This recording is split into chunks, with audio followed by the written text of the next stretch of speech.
in addition to, maybe these labels and interpretations, it can also be stuff like we bring things from our past. Maybe this isn't the first encounter we've had with this person, and maybe they've done things in the past that have been upsetting.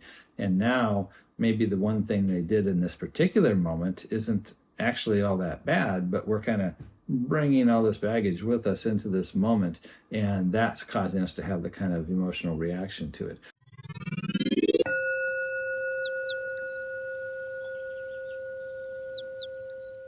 Welcome to Kinship Cafe. I am your host, Jim Jones, and I'm so glad you joined us today. We're going to be following up from a question that came up at the end of chapter 2 that had to do with acceptance. So I'm going to start by bringing up the line in particular that brought up the question and a couple of other translations that help to bring up a little bit more of the nuance that this line has available to us, and then explore how this might be something we can work out in our own lives. Okay, let's get started. So the verse that we left off with reads, "Let's all things grow without interference." So just to kind of recap here, we're talking about the contrast at the beginning of the chapter of good and evil, beauty and ugly, compared with 6 other more natural contrasts. And it was setting up that good and evil and the beauty and the ugly as more judgment contrasts that don't really work together. They don't complement each other. They're more at war with each other. So then it goes on to say then that the sage or the wise person does not participate in those value judgments and the way he goes about doing his life and his actions. And the next line after that then is, it lets all things grow. He or she, the sage, lets all things grow without interference. And so we can see on a couple of these other ones where it brings out a little bit more of this nuance. All things flourish around him, and he does not refuse any one of them. The thousands of things arise and are active, and he rejects none of them. And then finally, all things arise, and he does not turn away from them. So here, when we start to think about this idea of good and evil as value judgments that are applied, essentially kind of like a filter to how we perceive reality, then we start to look at reality a little bit different. And if we take that filter off, at least temporarily, then it gives us a different perspective on how we look at what's happening. And the question of, is it good, is it bad? If that's not there, then the resistance about different things that might be happening changes. So much of the resistance we might have to some things that are happening is because we think of them as bad. So here in these passages, where it's talking about this kind of, it allows all these things to arise, it's trying to get at, I believe, this idea that these things are going to happen one way or the other, and we should maybe hold off on our judgments about them because we don't know really how they're going to unfold. And I think I mentioned before the traditional Taoist story about the old man that's living on this farm, and he has a horse that breaks through the fence and runs away, and all the townspeople gather around and say, "Oh, how unfortunate." And the old man says, "Well, we'll see." And then the horse comes back, but it brings several other horses with him, and all the townspeople again come out and say, "Oh, how fortunate." And the old man says, "Well, we'll see." And then his son is trying to break in one of the new horses and falls off and breaks his leg. All the townspeople, "How unfortunate." The old man again, "We'll see." And then the government comes through and they are wanting to conscript all the young children, and his is not able to go because he has a broken leg. And again, how fortunate, we'll see. So same event, flip-flops, depending on how things kind of unfold.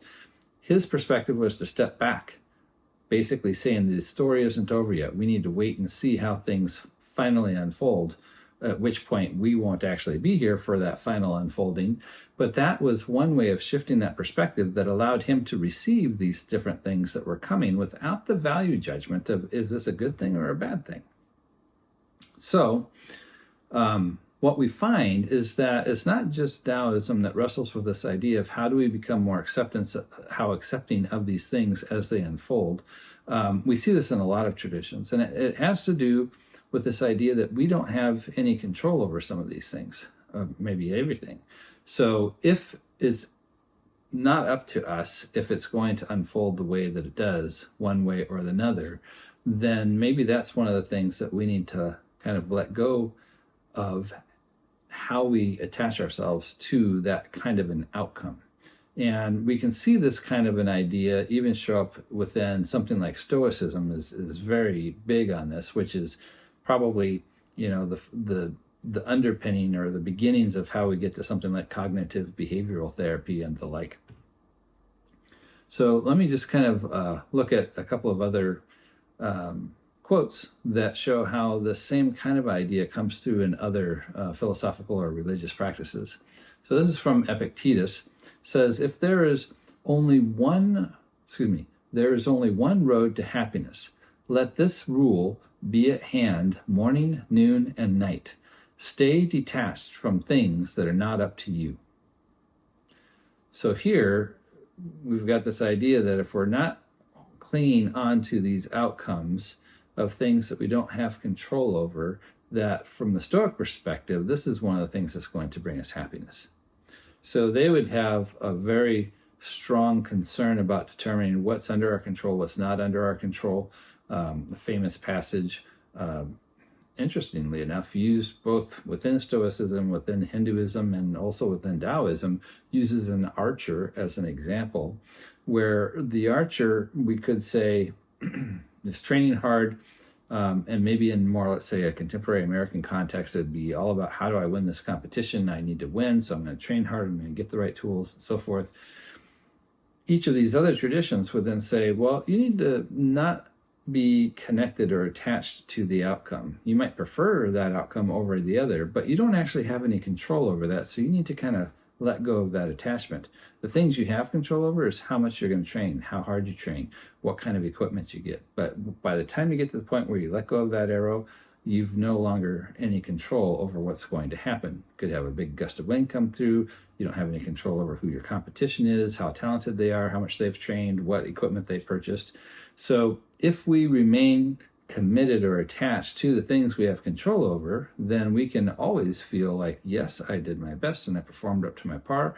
Yes, I'd prefer to win the event, but I'm not going to let that pull the rug out from underneath me if I don't win. I'm not going to, at the same time, be super elated if I do win either, because I realize there's a lot of other factors that went into it besides just my particular efforts. So even in that case, the idea is that if we got elated because we took credit for winning, then next time around, somebody else could win and take that from us.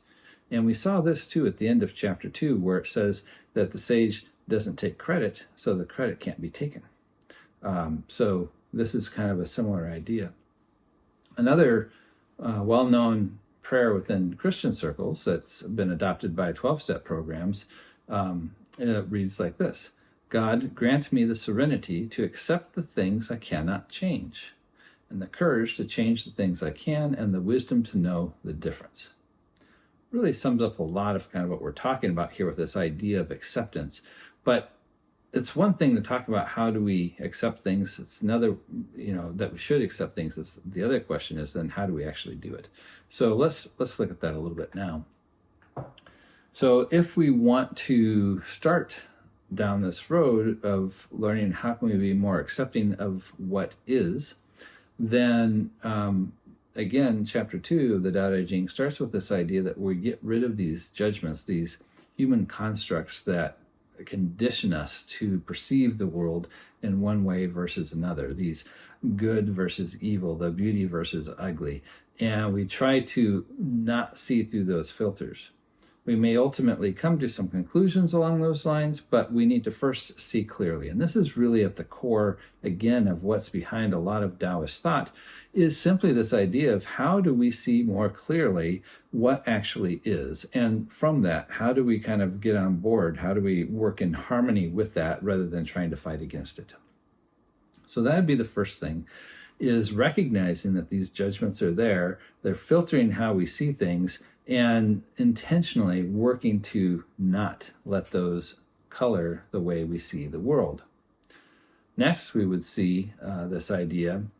This is similar to what I stated in the first and second videos, where I like the quote that says, "We do not see the world as it is, we see the world as we are." Well, this is a kind of slightly a different restatement of that.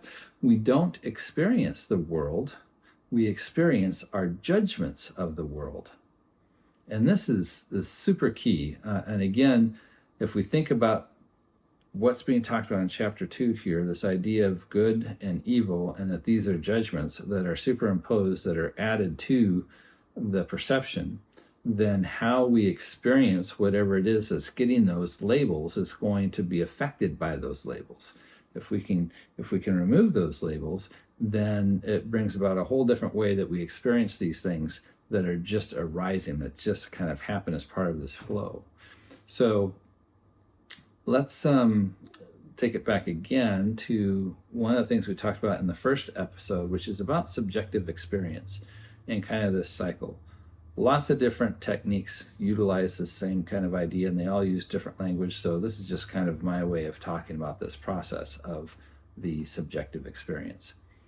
So it starts with a stimulus, and this could be anything. It could be a thought that I'm having, or an experience of, somebody doing something to me. It can be outside, it could be inside, something I'm experiencing inside my body. But whatever the case is, we have this stimulus, this some kind of experience that's happening.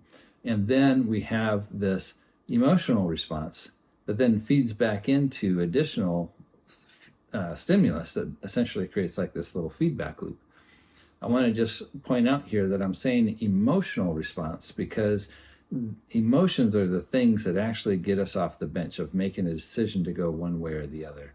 When people have damage to their brain that prevents the emotional centers from functioning, they can still logic through different choices about weighing the different pros and cons, but they never get to the point of being able to actually make a decision because they don't have that emotional kind of push one way or the other. So it's important to recognize that that's part of this process, and it's an important part of this process, but it feeds back into then what the original stimulus is and adds to it or takes away from it. Now, the reason this can be really important to understand is this would be like how something like an anxiety attack could happen. We might be sitting here and all of a sudden I notice that my heart is going faster. Maybe it's kind of racing. Now, maybe it's because I had too much to eat. I don't know, but I'm just all of a sudden I notice it and I'm worried. And that being worried, because now I'm thinking, oh, there's something wrong with me, then that emotional response feeds into that stimulus, which actually increases my heart rate, and I get caught in this vicious cycle. So what we need to do is interrupt that cycle to break that pattern. And the way we do that is we have to recognize that we do not respond directly to the stimulus. We're responding to our interpretation, or we could say our judgments. We've got this process in between what happens and our response, and we're actually responding to our interpretation. This is key, because that means that then at this interpretation level is where we can actually step in to do something to affect how this process works. So with the, my heart is elevated, I might, notice that I'm feeling anxious about it, and I can stop and say, okay, why am I feeling this way? Why do I have this anxiety? What kind of script am I playing, or what kind of interpretation am I applying to this that's causing me to become more agitated? And then I can evaluate, is this rational? Does it make sense? Is there anything actually going on right now, or did I just have something like a big meal? This can happen for all sorts of things. The trick is to notice when you're starting to have a feeling about something and to interrupt the process and ask yourself, why am I feeling this way? Because in addition to, maybe these labels and interpretations, it can also be stuff like we bring things from our past maybe this isn't the first encounter we've had with this person, and maybe they've done things in the past that have been upsetting. And now maybe the one thing they did in this particular moment isn't actually all that bad, but we're kind of bringing all this baggage with us into this moment, and that's causing us to have the kind of emotional reaction to it. Or perhaps it's something about the future that we're concerned about, fears or worries that we have that haven't actually materialized. So there's a lot of different ways that we can use this pause in that interpretation part of the cycle to get a handle on, am I bringing something to this picture, to this interpretation beyond what actually is? And this is really at the core of mindfulness and a lot of other practices, is to simply experience what is actually happening in the present moment. Getting, again, that Taoist idea of what is actually happening, not what am I worried about happening or what should be happening. Remove the value judgments and just experience. I know that sounds on one hand simple, and maybe it sounds hard. It does take practice. It's not something that just happens, but the beginning part is to become aware of it and understand, how do we take action? Where is it that we can interject into this process in order to affect change? So we'll definitely talk about this again and again as we go through the Daodejing, but I thought this is a good point to kind of stop and kind of rehearse that process as it relates to this idea of value judgments. So if we go back to our list then of how do we learn to be more accepting of all things, we've talked about removing those judgments, and that the fact that we don't experience the world, we experience our judgments of the world, which means we have that ability to intervene at that judgment or that interpretation level. And then we might ask the question, well, why do we want to do this? And we've kind of touched on this already, is that the value judgments we place on things that we don't have control over can have a very serious impact on how we experience them. And it can cause a great deal of resistance of things that we don't want to experience, and an unjustified maybe elation if things are going a way that we want them to go, but we don't really actually have any, we didn't contribute to that. And so when they change, it has the ability to kind of pull the rug out from under us as well. So it really affects the imbalance, either positive or negative. When we become better at seeing things as they are, as part of this great unfolding that's shifting back and forth, and nothing is fixed and is continuing to evolve, then we have a little bit more resilience to be able to go with the different changes that happen in our life that allow for us to stay more balanced, to have more of a calm approach, and to not get knocked off our rocker or elated to the point where we're again out of balance. We need to keep everything kind of not even keel. And it's not that everything never changes and it's just flat. There is things that go well and things that go bad, and we do experience these ups and downs, and there are loss and there are gains, but we have more of a mediated, it's more in a manageable realm than when they get too high or too low. And that's where it becomes very difficult and debilitating. So that would be one of the reasons why we want to be able to experience things as they are and see them as they are for what they are, instead of putting our labels on them or those social constructs. And then if I was to try and sum up what I think, kind of a Taoist philosophy would be in terms of, what is the point of this? Like, where are we ultimately going? Because for the Taoists, it's not that we don't do anything. There's definitely an action that they are promoting and something that they would suggest is, what we might want to consider in that realm. But instead of just blindly saying, this is what you should do, they really work to try and justify it and say, look, there is a Tao, a way of things that you cannot help but follow. We've used gravity as an example of that. If we recognize that gravity is there, then we can find ways to work with it. If we try to work against it, we're just going to fail. We're going to be hitting our head against the wall. So the more we understand the way things are and can work in harmony with them, then we can accomplish things. We can be successful in our endeavors. We can be more at peace with how we're existing in the world. So we might kind of summarize that as that we want to, when we're thinking about what type of actions do we want to do, well, we want to act in a way that's going to be in harmony. And that harmony is also geared towards this kind of larger concept of, we might say, sustainability. So early in chapter 1, we talked about Chan, this idea of constant. There's this idea of this ongoing, not steady, not this idea of unchanging, but this idea of constant, like the seasons are constant, that they continue to go through their cycles.